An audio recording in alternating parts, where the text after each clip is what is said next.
আসসালামু আলাইকুম প্রিয় দর্শক। আজ আমাদের সঙ্গে আছেন জানি পপের প্রতিষ্ঠাতা চেয়ারম্যান জনাব অধ্যাপক ডক্টর নাজমুল হাসান কলিমুল্লাহ। অধ্যাপক কলিমুল্লাহ, আপনাকে আমাদের অনুষ্ঠানে স্বাগত জানাচ্ছি। আশা করি আপনি আমাকে শুনতে পাচ্ছেন। ধন্যবাদ। জি জি। কলিমুল্লাহ ভাই, আমি যে প্রসঙ্গটা দিয়ে আজকে শুরু করতে চাই, আজকে আমার কাছে না একটু যেন কৌতুককর বিষয় মনে হচ্ছে। সেটা হলো, আমরা দেখলাম যে জাতীয় ঐক্যমত্য কমিশনের মিটিং এর পর ওখানে ঐক্যমত্য কমিশনের যিনি চেয়ারম্যান, প্রধান উপদেষ্টা ডক্টর মোহাম্মদ ইউনূস, উনি একটা তাগিদ দিলেন যে ডিসেম্বরকে মাথায় রেখে যেন সংস্কার কার্যক্রমগুলো দ্রুত শেষ করা হয়। এটা আমরা প্রধানমন্ত্রী প্রেস উইং থেকে একটা বিজ্ঞপ্তি আকারে পেলাম রাত 8টায়। আবার রাত্র 1 ঘন্টা পরে 9টার সময় একটা বিজ্ঞপ্তি সংশোধনী দেওয়া হলো। সেখানে বলা হলো যে ডিসেম্বর নয়, এবছরের ডিসেম্বর থেকে আগামী বছরে 2026-এর জুন পর্যন্ত সময়ের মধ্যে নির্বাচন হবে, সেভাবে অগ্রসর হতে হবে। তো প্রথমত কথা হলো যে উনি ওইখানে কি বলেছিলেন? ওইখানে কি 2026-এর জুন পর্যন্ত বলার পরও কেবলমাত্র ডিসেম্বর পর্যন্ত এই ধরনের একটা প্রেস রিলিজ কিভাবে তৈরি হলো? কিভাবে এটা পত্রিকায় আসলো এবং মিডিয়াকে পাঠানো হলো? অথবা দ্বিতীয়বার আবার সেটাকে সংশোধন করা হলো কেন? আমরা জানি প্রেস উইং খুবই পাওয়ারফুল একটা প্রতিষ্ঠান, অত্যন্ত জ্ঞানীগুণী ব্যক্তিরা এখানে কাজ করেন। তো তারা কি প্রথমবার ভুল করলেন নাকি দ্বিতীয়বার ভুল করলেন? দ্বিতীয়বার যেহেতু সংশোধনী দিলেন, তাহলে প্রথমবার যখন ভুল করলেন সেটা কি প্রমাণ করে তাদের যোগ্যতার একটু ঝামেলা আছে? অথবা ওইটাই কি বলেছিলেন, নাকি পরে ওনাকে আবার বোঝানো হলো যে না, এটা তো আমরা আমাদের স্ট্যান্ড তো জুন পর্যন্ত। তো জুনে কি লাভ? জুনে যেতে হবে কেন? ডিসেম্বরের সমস্যাটা কি? এই বিষয়টা নিয়ে আপনার কি বিশ্লেষণ এই ব্যাপারে, এটা যদি একটু ক্লিয়ার করতে পারতেন। ধন্যবাদ। দেখুন, এখানে অনেকগুলো ইফেন্ট বাট আছে। আপনার এখানে উপস্থিত ছিলেন সরকার প্রধান, মাননীয় প্রধান উপদেষ্টা, প্রধানমন্ত্রীর পদমর্যাদায় যিনি অধিষ্ঠিত প্রফেসর ডক্টর ইউনূস, আমাদের একমাত্র নোবেল লরেট। দুটি সংস্কার কমিশনের চেয়ার আমার সতীর্থ বন্ধু প্রফেসর ডক্টর আলী রিয়াজ, এবং আমাদের আরেক অগ্রজপতি সহযোদ্ধা প্রফেসর ডক্টর বদিউল আলম মজুমদার। এই তিনজন বাদে মুনির হায়দার, আপনার আমার পরিচিত, মার্কিন মূল্যকে দীর্ঘদিন ব্যাপৃত ছিলেন, 21শে টেলিভিশনে কাজ করতেন। আবার আমাদের সাবেক ইউনাইটেড ঢাকার মেয়র প্রয়াত খোকা মহোদয়ের সঙ্গে সার্বিক দায়িত্ব পালন করেছেন বলে শোনা যায়। এই ব্যক্তি সম্প্রতি আপনার সচিবের মর্যাদায় বিশেষ সহকারী হিসেবে মাননীয় প্রধান উপদেষ্টার দপ্তরে মোতায়েন হয়েছেন, চিফ অ্যাডভাইজার্স অফিসে, এবং তিনি সেখানে উপস্থিত ছিলেন। এখন একটা হতে পারে শফিক মহোদয়, তিনিও সাংবাদিক, মুনির হায়দারও সাংবাদিক। এক ঘরে তো দুই পীর থাকতে পারেন, এক ঘর মে দো পীর নেই রহেগা।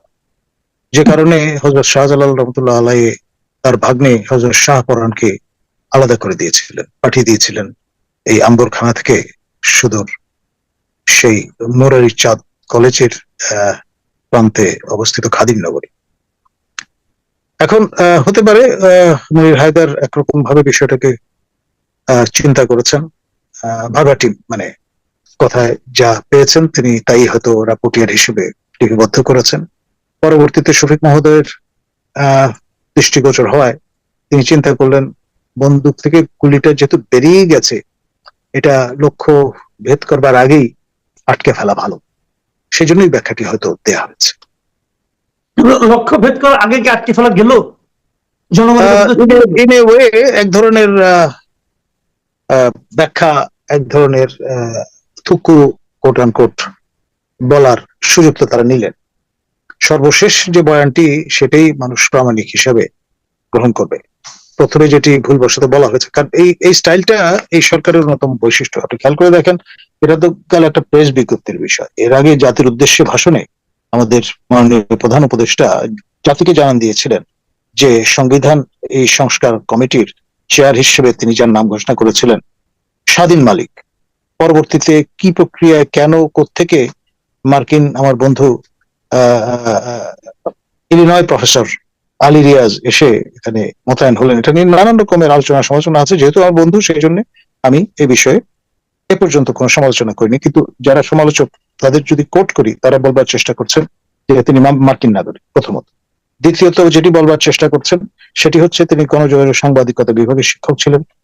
তিনি যে শৃঙ্খলায় পড়াশোনা করেছেন সতীর্থ হিসেবে ঢাকা বিশ্ববিদ্যালয়ে, তার সম্মান শ্রেণীর পড়াশোনার বিষয়, তারপরে তার মাস্টার্স শ্রেণীর পড়াশোনার বিষয় সবই কিন্তু গণযোগাযোগ সাংবাদিকতা। তিনি সংবিধান বিশেষজ্ঞ নন, এরকম একটি ইনফ্লুয়েন্স কিন্তু অনেকে ড্র করে বসেছেন। আজকেও আপনার ন্যাশনাল হিউম্যান রাইটস কমিশনের যাকে বলা হয়ে থাকে ফাদার ফিগার, আপনার অ্যাডভোকেট খন্দকার কায়সার, তিনি আইডিএইচআরবি 8 বছর ধরে এই প্রকল্পটি সৃজন করে পরে সেটিকেই রূপান্তর করা হয়েছে আপনার রাজকীয় দিনমাস সরকার অর্থানুকূল্যে, যেটি পরিচালিত হয়েছিল ন্যাশনাল হিউম্যান রাইটস কমিশন। তিনি বলবার চেষ্টা করছিলেন যে আইদার ল অথবা পলিটিক্যাল সায়েন্স ব্যাকগ্রাউন্ডের একজন কাউকে এই দায়িত্ব দেওয়া যেতে পারত, ওয়াই হিম। এই যে বিভিন্ন শ্রেণী, তিনি একজন কানাডার নাগরিক, সেখানেই প্র্যাকটিস করেন ল, মানে একেবারেই আপনার ম্যান অফ দ্য স্ট্রিট বলার সুযোগ নেই, যাকে আমরা রাম শ্যাম যদু মধু বলি বাংলায়, ইংরেজিতে টিক টম হ্যারি। উনি নাম ভূমিকা পালন করেছেন বিলিয়ার মতো থিঙ্ক ট্যাঙ্ক প্রতিষ্ঠার ক্ষেত্রে, পরবর্তীতে ন্যাশনাল হিউম্যান রাইটস কমিশনের ক্ষেত্রে। ফলে একেবারে উড়িয়ে দেওয়ার মতো বিষয় নয় কিন্তু এই যুক্তিগুলো। না, আপনি যেটা বললেন যে উনি যুক্তরাষ্ট্রের নাগরিক, যুক্তরাষ্ট্রের নাগরিক তো আরো অনেকে আছেন, এবং এটা কি আসলে কি মানুষ আছেন বলে আপনার চন্দন নন্দী আমাদের জানিয়েছেন, ভারতের দিল্লি বেসড যিনি সাংবাদিক, নিয়মিত লিখছেন, আজকে লিখেছেন। আমাদের আরেকজন উপদেষ্টা যিনি সম্প্রতি সর্বশেষ ইনক্লুশন, খলিল সাহেব, তাকে নিয়ে বলেছেন যে তিনি মার্কিন নাগরিক এবং জাতীয় জনগুরুত্বপূর্ণ নিরাপত্তা সংক্রান্ত একটা বিষয় সেখানে তাকে পদায়িত করা হয়েছে। যিনি ছিলেন হাই রিপ্রেজেন্টেটিভ, রোহিঙ্গা বিষয়ে মানে ব্রেক থ্রু নিয়ে আসবেন এই বিবেচনায় তাকে সেখানে